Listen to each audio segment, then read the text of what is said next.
Begin our lecture on carbohydrates today. We will have two lectures on carbohydrates, and we will see how important they are in the processes that go on in the body later on, especially when we do bioenergetics, where we will be studying the metabolism of these carbohydrates. Now, the first thing that we want to know is what are carbohydrates. Carbohydrates are actually aldehyde or ketone compounds with multiple hydroxyl groups. Okay? And they have a lot of functions in our body, and the main functions are, the first one, which is most important, is as energy stores in the body, as fuel and metabolic intermediates that give us our basic energetics, that the energy that we need actually to get along. The next important thing is that they form the part of the structural framework of RNA and DNA, the essential molecules for life. Remember, when we consider the central dogma of biology, it was to go from DNA to RNA to protein. Okay? Now, these carbohydrates actually form the basic structural framework of RNA and DNA, and when we do the structures of nucleic acids and their components, we will see how this actually comes into the picture. They also form the structural elements in the cell walls of bacteria and plants and in the exoskeleton of arthropods. Okay? This is what forms the chitin, which you have probably heard about, the exoskeleton of these arthropods like cockroaches, and it is that hard shell that is formed. That is also a polysaccharide, which also is basically a carbohydrate. They are also linked to many proteins and lipids, and when we studied lipids and the fluid mosaic membrane of lipids, we found out there were proteins which we called glycoproteins that had sugar attached to the lipid moieties that were part of the fluid mosaic membrane that allowed the transfer of material from the inside to the outside of the cell. They also play a key role in cell-cell recognition processes. So, these are the major functions of these carbohydrates that are basically aldehyde or ketone compounds that have multiple hydroxyl groups. Now, basically these polyhydroxy alcohols, as you probably might all know, they have the general formula CH2O, the whole N. And what is this N? It is the number of carbon atoms that are present. For example, glycerol, which was something we also used in the lipids, right? In this, here also glycerol can be considered to be the parent compound, even though itself it is not a carbohydrate. What can happen to this glycerol is it can be oxidized. It can be oxidized to form an aldehyde or a ketone, and these actually form the basis for all carbohydrates. So, if we just go to look at the structure of glycerol, this is what glycerol is: CH2OH, CH2OH, CH2OH. So, this is glycerol, and when we studied the fatty acids and the lipids, we found out that these formed actually, they were linked to fatty acids forming an ester, and then we had a phosphate linkage and then some extra linkages here that actually gave us the polar head group and the two hydrophobic tails of our lipid molecule. Now, when we come to carbohydrates again, we see that glycerol again here is the parent compound. What is happening here is there is oxidation. Oxidation to form glyceraldehyde,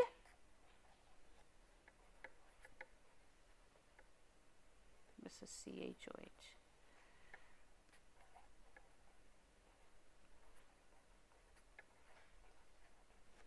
Okay. So, this is actually glycerol. So, we have glycerol here, and we have, what is this? This is glyceraldehyde.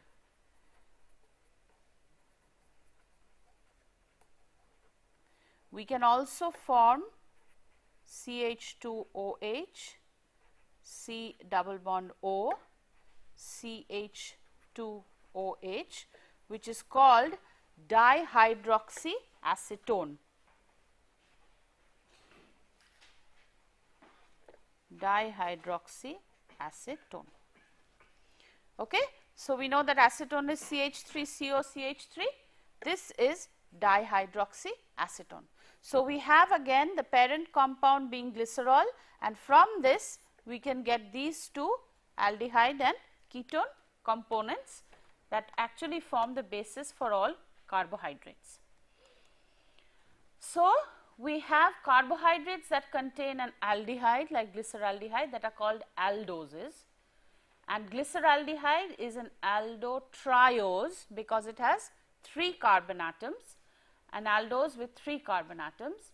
We have ketoses like the one I just drew, dihydroxyacetone, where the carbohydrate contains a ketone. It is a ketotriose. So, it is a ketose with 3 carbon atoms. Okay, this is just the nomenclature that you would look at. So, you have an aldose, in this case glyceraldehyde is an aldotriose. We have ketoses, dihydroxyacetone is a ketotriose. Now, these are the structures that we just looked at. We have our glyceraldehyde and aldotriose, and we have dihydroxyacetone, a ketotriose. Okay. Now, if we look at the carbon atoms here, this carbon atom, the one that is in the center here, is an asymmetric carbon atom, right? Why? Because it has 4 different groups attached to it. We can form therefore an isomer of glyceraldehyde if the OH is on the other side. If the OH is on the left, the OH is on the right here. If the OH is on the left, then we form an isomer. But that is not true in the case of the ketotriose. We do not have a chiral center here. Because we have identical groups, there is no carbon atom that has 4 different groups attached to it. Okay? So, when we look at aldoses and ketoses, the number of isomers are different depending on the number of carbon atoms present. So, if we have 3 carbon atoms like in this aldotriose, there is a possibility of 2 isomers being formed because this OH can flip from the right to the left. Whereas, for the ketotriose, this is the only isomer that is possible. Okay? So, depending on the number of, then when we have an aldotetrose, we have 4 carbon atoms and we have 4 isomers possible. Okay? Similarly, when we have a ketotetrose, what does that mean? A ketone with 4 carbon atoms in that case, you could have a possibility of 2 isomers depending on the number of chiral carbons that you would have and where you could place the OH in 3D structure. So, if we look at glyceraldehyde once more, we have these 4 different groups attached to it. 4 different groups attached to it means that there are 2 such stereoisomers of glyceraldehyde possible. One is D glyceraldehyde and the other is L glyceraldehyde. Okay? The L glyceraldehyde, the OH is on the left. In D glyceraldehyde, the OH group is on the right. So, this is the stereochemistry that is followed by convention for all carbohydrates. By convention, the sugars are written in such a manner that the most oxidized carbon, that is the aldehyde or the ketone, is written to the top of the structure, at the top. The chiral center that is farthest from the oxidized group is the one that decides whether it is D or L, not any other OH group. So, what we have is we have the sugars written with the most oxidized carbon, that is the aldehyde or the ketone at the top, and the chiral center that is farthest from the oxidized carbon will determine whether it is D or L. If the hydroxyl group is to the left, it is the L configuration. If it is to the right, it is the D configuration, and in general use there are D isomers in biological compounds mostly. Okay. So, we have some other aldoses that we can consider here. So, this is 3 carbon atoms, we have D-glyceraldehyde. When we look at 4 carbons, we have D-erythrose. Why is this D? The most oxidized carbon is at the top. The carbon atom that is chiral, that is furthest away from the oxidized carbon, has the OH to the right, which means this is D-erythrose. This is also D-threose because the OH attached to the chiral carbon farthest away from the oxidized carbon is on the right. Okay? So, that is your nomenclature. In D-ketoses, we have what we have looked at before. With 3 carbons, you have dihydroxyacetone. When we are looking at 4 carbons, again we have something, a carbohydrate called erythrulose, where we have, what is this? This is a Keto Tetras. It has 4 carbon atoms and it is a ketose. We have now the oxidized carbon as further to the top as possible. We have the chiral carbon with the OH to the right. So, it is a D-erythrulose. We can also have other types of D-aldoses, where when we look at the 6 carbons that we are going to consider, we have allose, altrose, glucose, mannose, gulose, idose, galactose and talose. Okay? But what we need to know is what is important for most biological carbohydrates is glucose, mannose and galactose. Okay? Now, when we have this, so what do we see? We see all of these are actually D structures that have been drawn here. So, the most oxidized carbon is at the top, the farthest chiral center away from the oxidized carbon has the OH on the right. So, this is a D glucose. The glucose one is the one that we are going to be most interested in, and we will look at this structure in much more detail as we go along. These are other sugars that these structures are important now for all of the sugars that we are going to do later. Glucose is an aldohexose. Why? Because it has an aldehyde group and it has 6 carbon atoms. So, it is an aldohexose. Fructose is a ketohexose. It has 6 carbon atoms and it has a ketone group to it. Ribose, which forms the basis of ribonucleic acid, the basic sugar in ribonucleic acid, is an aldopentose. And the sugar that forms the basis for all DNA molecules is 2-deoxyribose, where the numbering begins from always the most oxidized carbon atom. So, this is number 1, this is number 2. The deoxy means it has lost this.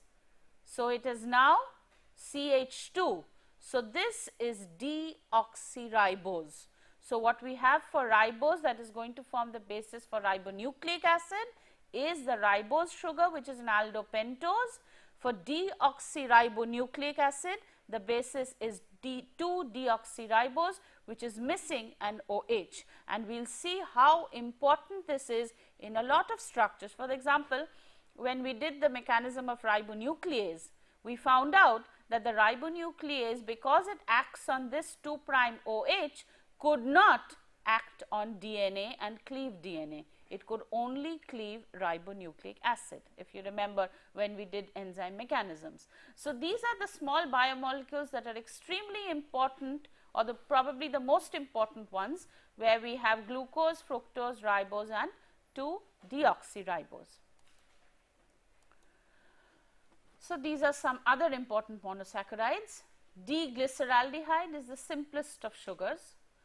D-glucose is the most important one in the diet. We will see how this is also stored and how it is even broken down in the body. Then we have D-fructose, which happens to be the sweetest of all sugars. We have D-galactose that forms a part of milk sugar, and as I said, D-ribose that is used in RNA, and D-deoxyribose, 2-deoxyribose that is used in DNA, and all of these you see are D enantiomers. And when we looked at the proteins, we found that most of them were L amino acids. Okay. Now, this is what we mean by something called epimers. First of all, let us look at the numbering of glucose. If we look at the numbering of glucose, we find that what is glucose basically? It is an aldohexose. Okay. Now, the aldohexose has its aldehyde group on the top. This is the way it is written, and the rest of the molecule follows. The chiral carbon, that is number 5 here, which is the furthest away from the oxidized carbon, will determine whether it is D or L.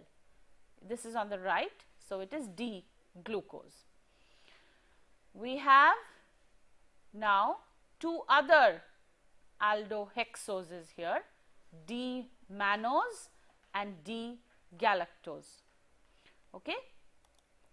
Now, what we have here is, if you look at the structures carefully, in this case the change in the orientation of the OH is on carbon number 2. The rest is the same. We have the OH on the left in mannose and on the right in glucose. However, for carbon numbers 3, 4 and 5, the OH directions are exactly the same. The only change that you see is in carbon number 2 between D glucose and D mannose. So, what you say is, when you have the difference in the stereochemistry at only one carbon atom, it is referred to as what is called an epimer. So, this is an epimer at C2. So, you would call this an epimer at C2, meaning that at carbon number 2, this would be an epimer of D glucose at carbon number 2. So, since we all have to remember the structure of D glucose, and if it were to be mentioned that you know the structure of D glucose and you know that you have D mannose, which is an epimer of D glucose at carbon number 2, you would know that the stereochemistry at carbon number 2 is the only one that is different. So, instead of having the OH on the right, you would write the OH on the left. If I say now that there is another epimer of glucose, that is an epimer at C4, that is called D galactose. So, now since we know the structure of glucose, I know that the only stereochemistry, or the carbon that is going to change the stereochemistry, is going to be at carbon number 4. So, in carbon number 4, instead of having the OH on the right, I am going to have the OH on the left. So, that would be the epimer at C4, which is D galactose. Okay. So, all we would have to remember actually is the structure of glucose, and then know that D galactose is an epimer of glucose at C4 and D mannose is an epimer of glucose at C2. Okay. So, that would be what we would look at. Now, we look at the other structures. Okay. So, let us look at now other structures of glucose. We have what is called hemiacetal formation. This is something that you probably studied before also, but nevertheless we will go through it, because it is going to be important in the understanding of what goes on later on in terms of its breakage and cleavage. We have an aldehyde. An aldehyde reacts with an alcohol. Now, when it reacts with this alcohol, then it can form what is called an hemiacetal. What is this hemiacetal? It has an OH and it has an OR2. Now, what is attached here is the rest of the chain. We have the aldehyde group and we have an alcohol group here. What happens here is this OR2, the lone pair on the oxygen, is going to attack this carbon. In doing so, it attacks this carbon. So, what happens here? This goes and takes up this proton. So, it forms, now you see this proton is marked in red, which has actually come from the alcohol, and the OR2 is now linked to the carbon to form what is called an hemiacetal.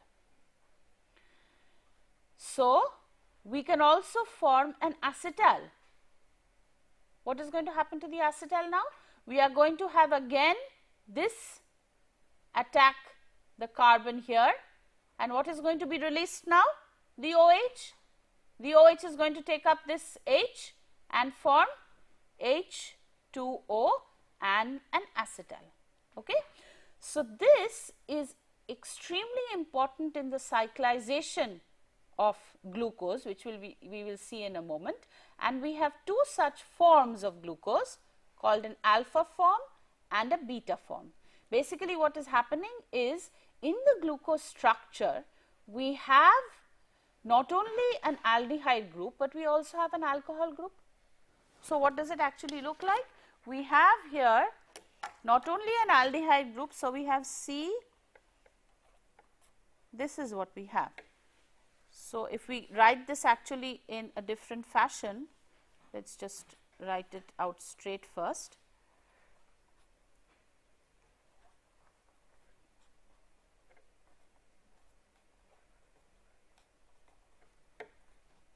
This is just an example where we are showing how we can actually have.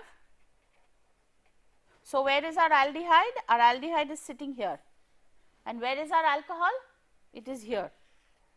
So, what can actually happen? I can have cyclization, right. So, if we write this in a manner that is going to be like this, actually it is not this one, it is this one that actually reacts, this alcohol. So, we have OH, CH2OH, C, OH. This will be apparent when I show you the slide also, but you should draw it yourselves once.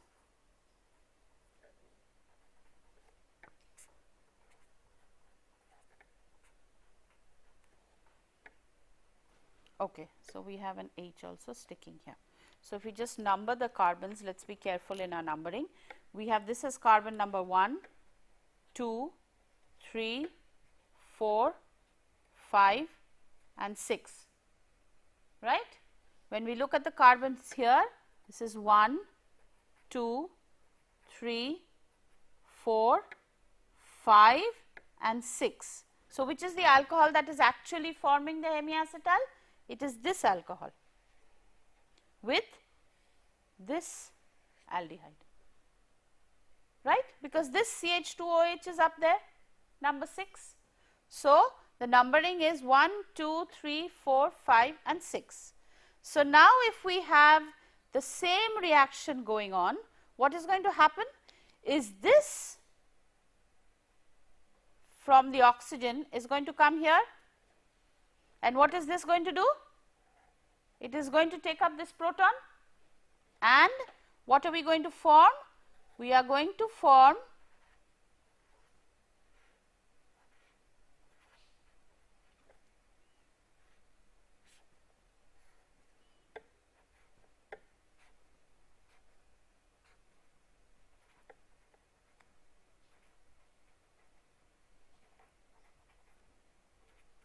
and CH2OH. Fine. The rest are all the hydrogens. So, that is what we formed. Now, so what have we actually done? If we go back to the hemiacetal formation here, we have the aldehyde with the alcohol forming an hemiacetal. Okay. Now, if we look at this is what is happening. We have the cyclization where it is this OH attached to 5 that is doing what? Participating with the aldehyde. So, the hydroxyl oxygen and the aldehyde of carbon number 1 is going to do what? Cyclize, and what will we have? We will get a 6-membered ring here. One of the members is going to be the oxygen, a 6-membered ring with the CH2OH being the 6th carbon. We can also have 5-membered rings, right, because we can also have the cyclization of D-fructose. Okay? We will look at what those rings look like in a moment. So, since these 6-membered rings resemble pyran, they are called pyranosides. So, glucose is also called glucopyranoside. Okay? Furanocide are 5-membered rings with oxygens because they resemble furan. Okay? And we usually have them drawn as Howarth projections, as was shown before. Okay, so what do we have? We have 6-membered rings and 5-membered rings that resemble pyran and furan. So, they are also called pyranosides and furanosides. So, this is what we have.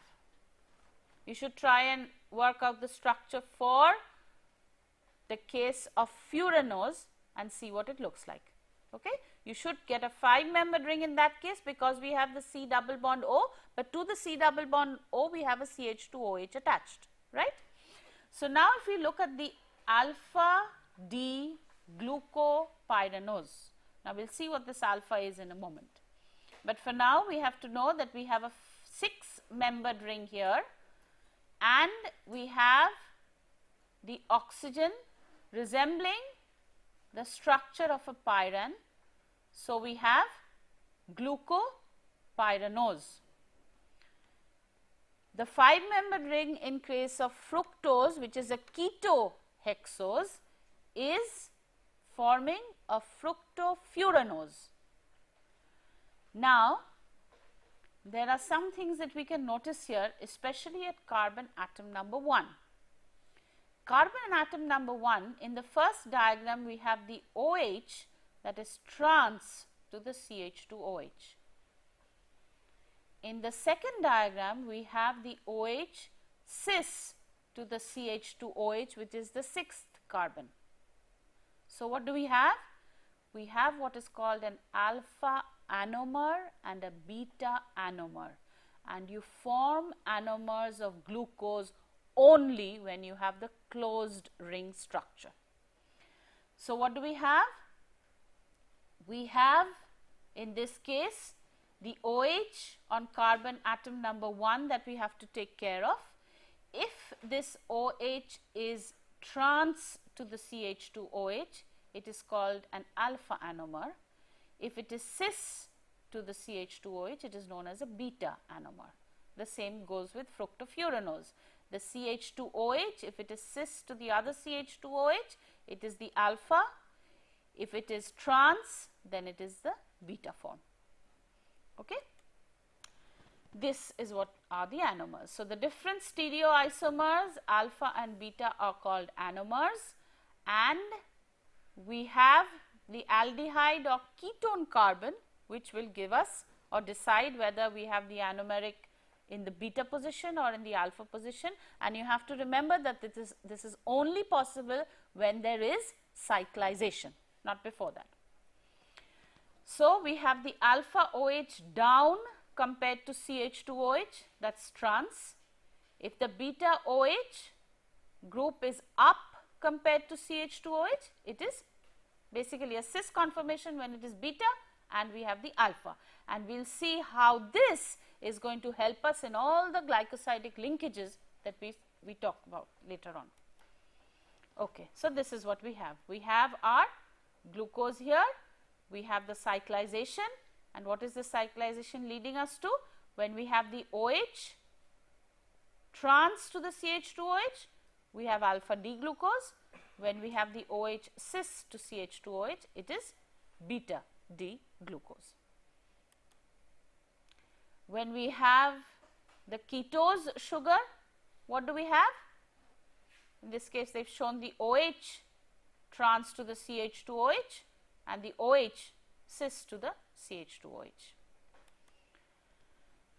Now conformations. We have 6-membered rings for our glucose, which means that we can have either a boat conformation or a chair conformation. This is something you already know with 6-membered rings. And what do we have is we can have axial bonds or equatorial bonds depending on the disposition of why is this shaped like this? Because this carbon atom is sp3 hybridized, so it has a tetrahedral disposition conformation to it, which means that you can have an axial part and an equatorial part. And we also know that the chair conformation is favored over the boat conformation, because in this case we have steric crowding. Okay. Now, of these two major conformations that are available, so this would be the structure of glucose. We have the 6-membered ring, which is our pyranose ring, because we have the oxygen sitting here, we have the OH, and we have the OH in this case, it is in the equatorial form, here it is in the axial form. So, we have a stable chair conformation because it is obviously going to reduce the steric clash between the ring substituents. This is something you all know already. So, we have here the axial and the equatorial axis, and there are two possible chair conformations where we have the oxygen here or here. What we can have here, this is alpha D glucopyranose. Now, you have to look at the name carefully. Pyranose means it has a 6-membered ring with oxygen in it. We have the OH trans to the CH2OH, right? So, it is alpha. And why is it D? It is D because the last chiral carbon atom away from the most oxidized carbon atom is having the OH on the right. So, it is alpha D glucopyranose. Another thing that we have to consider is in aqueous solution, the different anomers can actually interconvert between themselves. Now, this interconversion actually gives us a transient formation of the open chain form, right? Because you realize that once it goes through the reaction, there is going to be a certain intermediate that is going to have the alpha chain in the open conformation. Now, when it has it in the open conformation, when it closes again, the OH could either be up or down, that is cis or trans to the CH2OH, that is on the 6th carbon atom. So, what can happen is in aqueous solution, when we have the different anomers that can actually interconvert due to the transient formation of the open chain form, this process is known as mutarotation. Okay? And the ratio of the two forms is actually determined by their relative stability, and in the case of D glucose, the beta anomer is more stable because it results in the C1 hydroxyl group in the equatorial position. You know that when we have the chair conformation, first of all, between the boat and the chair, we know that the chair conformation is more stable. Now, again, when we are looking at the chair conformation, if we want to look at which of the chair conformations are stable, we know that we have to look at the chair conformation which has the most bulkier substituents at the equatorial positions. So, that is exactly in the case of the beta anomer, where the hydroxyl group is in the equatorial position, and that will make it the stable form for D glucose. So, this is what we have in looking at the structures of our glucose. We have basically what are we forming here? We have our aldehyde group, we have the OH that is attached to the carbon number 5. Okay? We have the formation, or we basically have our cyclisation. In this cyclisation, it is possible that the OH either goes trans to the CH2OH or it goes cis to the CH2OH. We usually use, or we refer to these as pyranoses because it is based on pyran.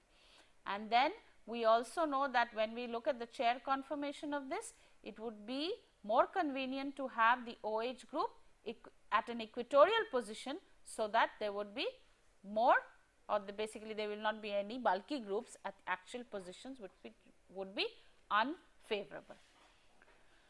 Okay. Now, let us look at the reactions of the glucose and other monosaccharides. There are certain reactions of glucose that are important for the metabolic breakdown of glucose. Okay.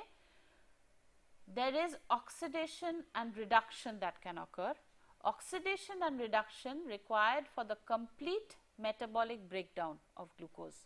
This is extremely important, and another thing important about glucose is storage. It is not stored as glucose because glucose breaks down. Okay? There is a metabolic breakdown of glucose, so when it is stored as glycogen. Okay? We will see in the next class what the different types of methodologies are, or the different types of linkages are, and how we can actually store them. Okay, so we have our different reactions. One is oxidation reduction. What is this oxidation reduction? We require this, we will see later on when we do bioenergetics and consider the metabolism of carbohydrates and how this is important there. We have esterification, where we have the production of phosphate esters. We have amino derivatives, where we have the use to produce structural components and glycoproteins. What are these glycoproteins? These glycoproteins are those that have glucose linked to the protein. Okay? And we will see how they are actually linked to the protein. Then the most important thing that we will be considering for disaccharide formation or polysaccharide formation is glycosidic linkages. Okay? So, when we consider glycoside formation, we will understand what these linkages actually are in their formation. For example, when we consider, we know that we have an alpha form, we know that we have a beta form. Okay? Now, if we just look at the structure of glucose in the different forms, then we have OH, CH2OH, H,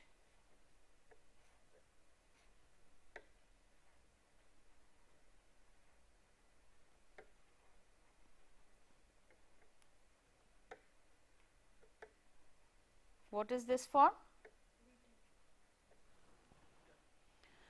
Okay. Now, what is happening here? Why is it the beta form? Because the OH is cis to the CH2OH. So, it is beta. Okay. Now, when we talk of these linkages, okay, we have to first of all remember the numbering of the carbon. Okay. What is the number of this carbon? It is number 1. This is number 2, this is number 3, 4, 5 and 6.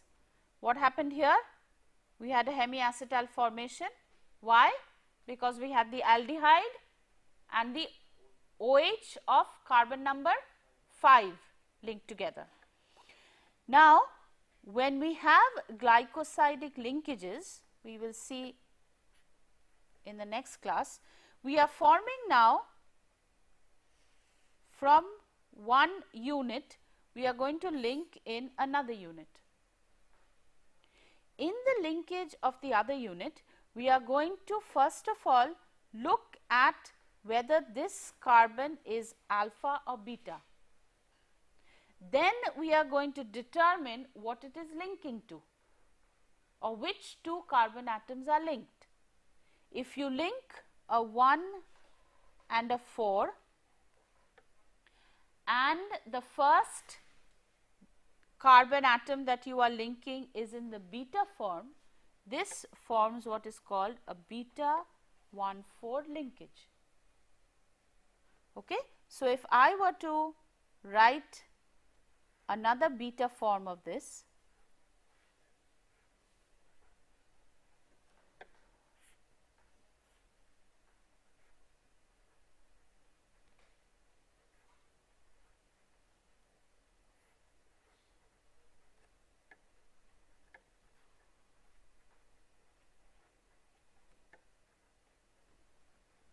Okay. Again, I will have to number them again. So, I have 1, 2, 3 and 4.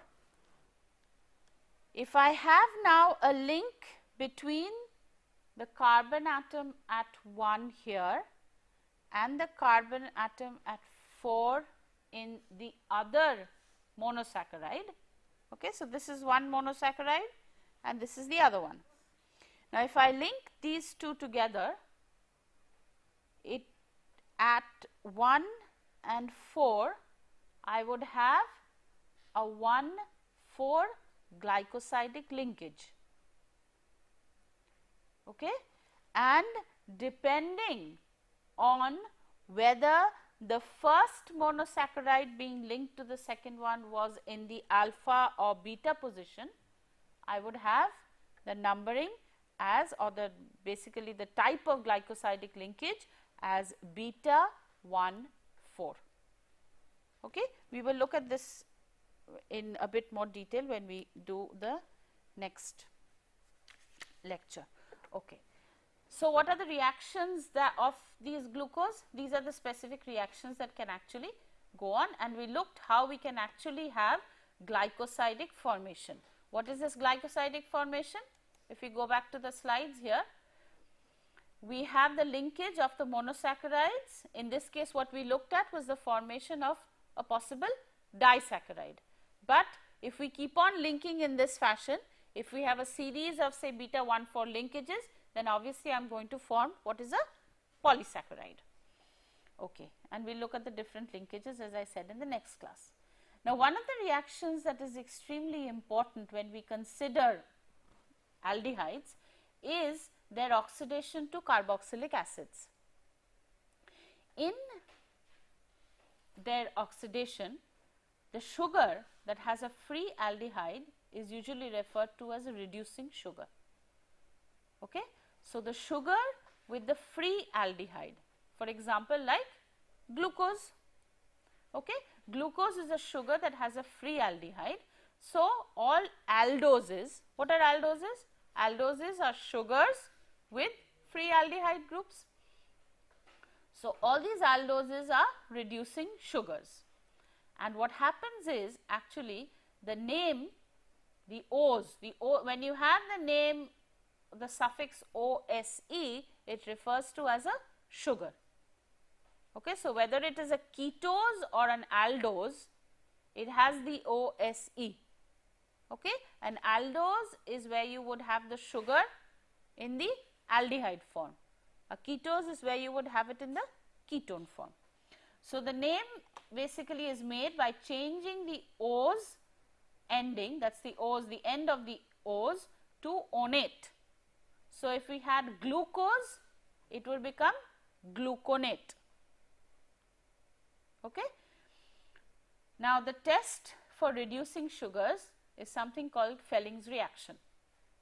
What happens here is you have a reduction of copper 2 to copper 1. Okay.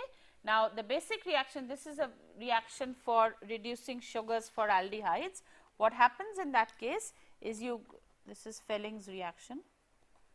It is a very common reaction that is used in the determination of whether you have glucose. For example, it can be quantitated even. When you have a say a pathological test or a biochemical test to figure out the, in this case we are looking at glucose, but it works for any reducing sugar. Okay. So, a reducing sugar would be one that would have an aldehyde to it. Okay. So, what would be an aldehyde with a sugar? An aldose. In this case we are looking at glucose, which is an aldohexose.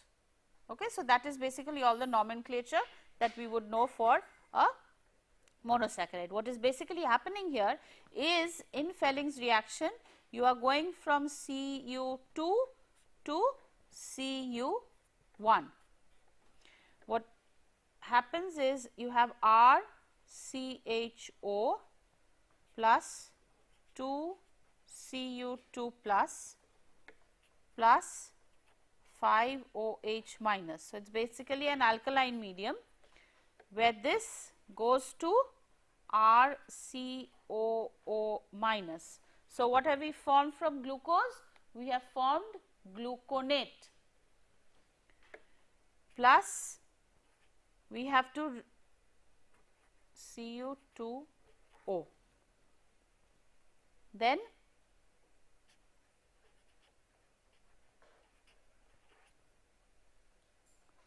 what happens here is this actually gives you a red coloration to your experiment. So, what we have in this case here is this is what happens in beta D glucose. Now, you recognize this as beta D glucose. So, any structure given to you, you should be recognizable in terms of where the OH is, where the CH2OH is, whether it is a fructose or rather whether it is a furanose or a pyranose. Okay? So, we have our linear form, we have our cyclized form and the Cu2 plus. I think in my reaction I wrote it wrong, right? It's supposed to be here. This is what it's supposed to be because we have a reduction, right? So, the Cu2 is going to the Cu1. So, it is 2Cu2 plus, not here. Okay? So, we have RCH, let us just write that once more. So, for the Fehlings reaction,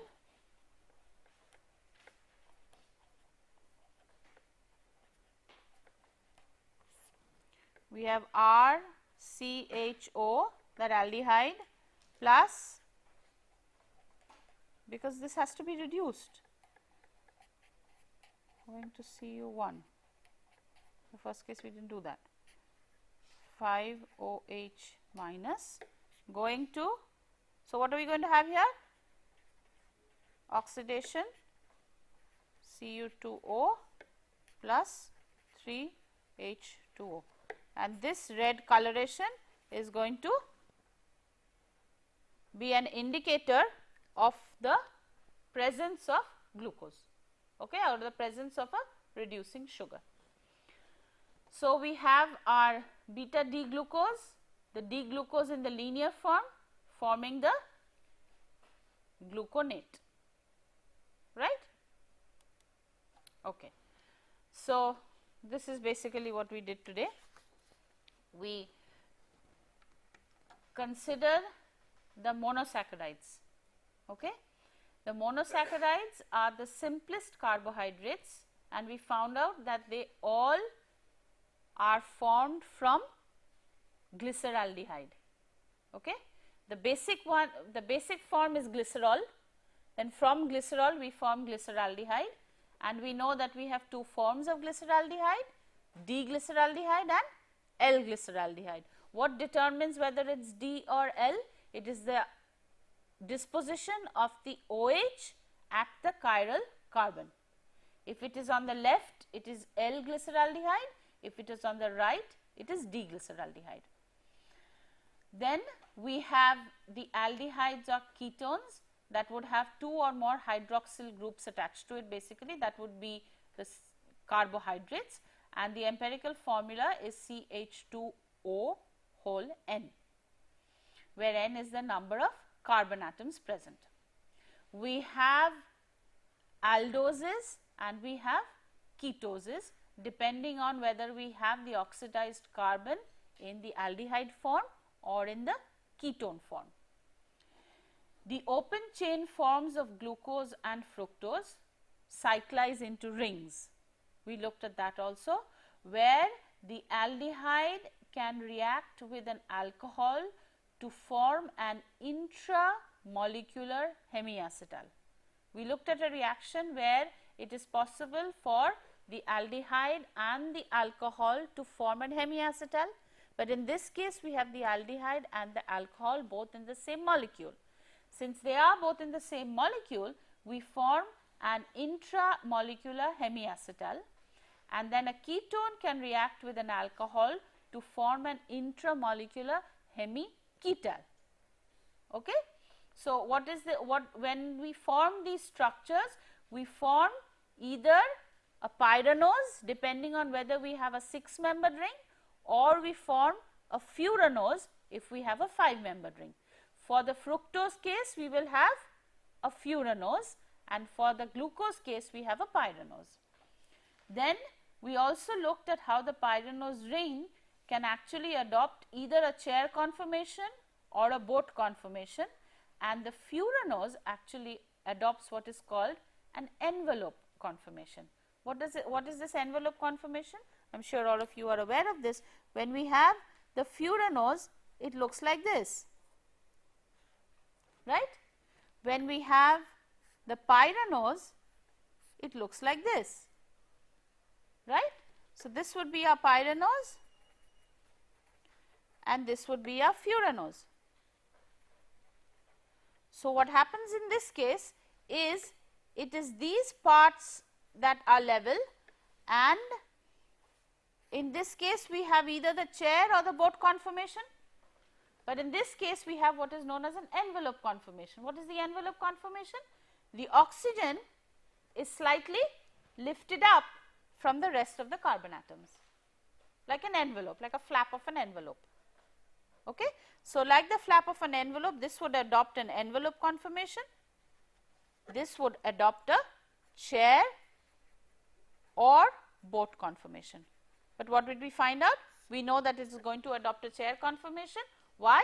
Because the boat conformation would give it some steric hindrances. Okay? And then we also found out that the beta conformation would be more stable for glucose. Then we looked at a certain reaction that could go on, or the different reactions that glucose can actually have.